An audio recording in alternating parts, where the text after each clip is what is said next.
buenas tardes. Bueno, hoy les queríamos presentar esta empresa, Peito, que creemos que es un buen ejemplo del tipo de rotación que hacemos cuando los mercados están en mínimos o están mal, ¿no? Que es cuando se encuentran las oportunidades más interesantes, en nuestra opinión. Y, y bueno, Peito es un buen caso de eso. Es una empresa de oil and gas. Básicamente producen, bueno, 90% de su producción es gas. Y bueno, tiene operaciones en Alberta, en Canadá. Y es una empresa que en realidad entró en nuestro radar a finales de 2019. El sector en general era un sector que estaba caro. En- Creo que venimos de un superciclo de commodities que duró del año 2000 a 2012, 13. Y bueno, las valoraciones estaban muy altas y no era un sector que miráramos. eh, Creo que no habíamos mirado ninguna empresa del sector. Entonces, es de las primeras que miramos del sector y nos gustó porque, bueno, realmente estaba barata. Bueno, como pueden ver, era una empresa que, dentro de las empresas de gas, era un productor low cost. Tenía los costos más bajos en comparación con los competidores. Eh, y bueno, cotizaba a 40% de valor de libros, que también nos pareció súper interesante. Era una empresa que históricamente cotizaba a mayores valoraciones que eso. Y tenía un buen track record, tenía un ROE en los últimos años mayor al 10% e históricamente del 24%. Y bueno, lo barato también se notaba en la suma de partes. Era una empresa que en equipamiento de procesamiento de gas y bueno, de rigs también para extraer el petróleo, perdón, el gas, tenían casi $8 canadienses por acción. En reservas tenían 25. Entonces, y deuda creo que era 7. Entonces, el neto era como $26 canadienses por acción. Y bueno, la acción cotizaba a menos de $3. Entonces, sí tenía un upside bastante interesante, por 6, por 8, dependiendo, bueno, cuánto alcanzara.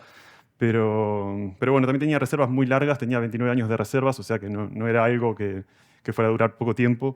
Y bueno, eso nos pareció bastante interesante. Y bueno, está bastante castigada. Por un lado, porque bueno, la producción en Norteamérica de petróleo también había tenido un aumento muy grande, producto de la revolución del shale oil.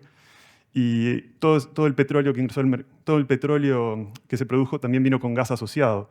Y si bien los mercados de petróleo son globales, el mercado de gas es más regional.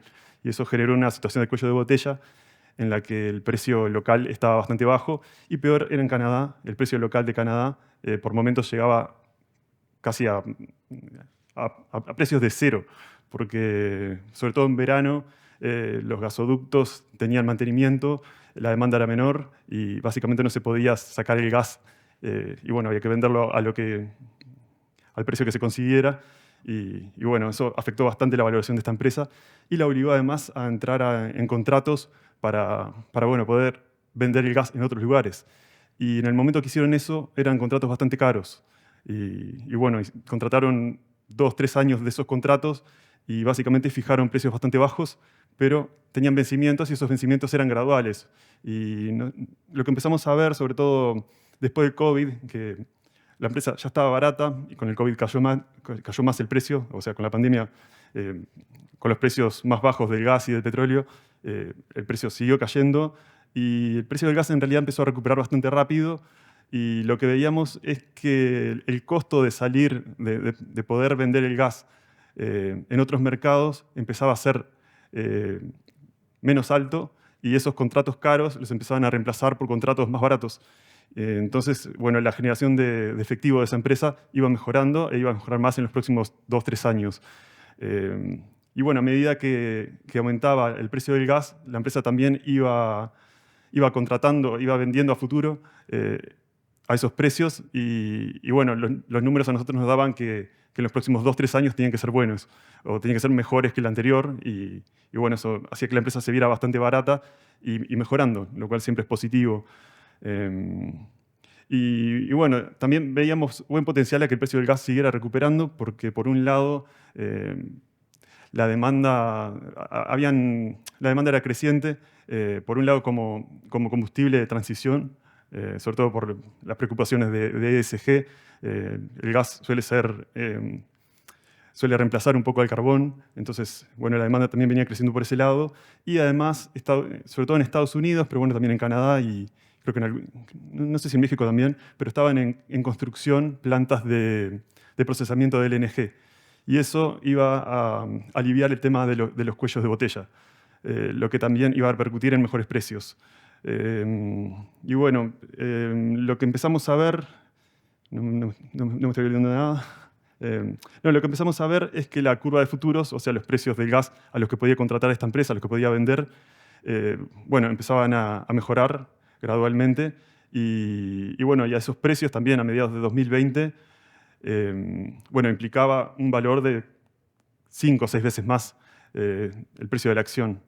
Y bueno, en realidad creo que en 2019 ya teníamos una pequeña posición, pero bueno, fue a mediados de 2020 cuando empezamos a aumentar la posición y en un momento sí se volvió una posición bastante grande, de más del 8% del portfolio.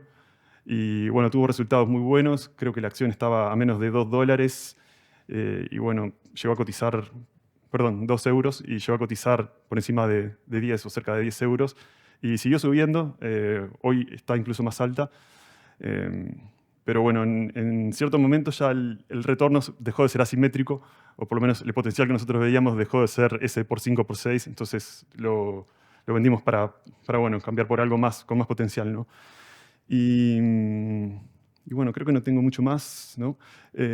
Bueno, esta no fue la única empresa del sector que vimos, también creo que también entramos en otras, por ejemplo, de servicios, y una muy parecida que era Birchcliff, que al principio la empresa nos parecía un poco peor, nos parecía que tenían menores retornos, pero bueno, estaba más barata e inicialmente subió muchísimo más.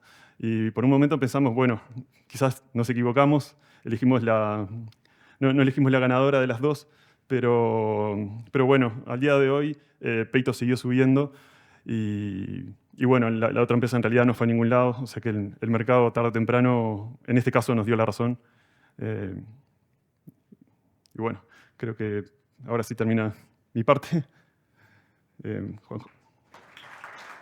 Muchas gracias.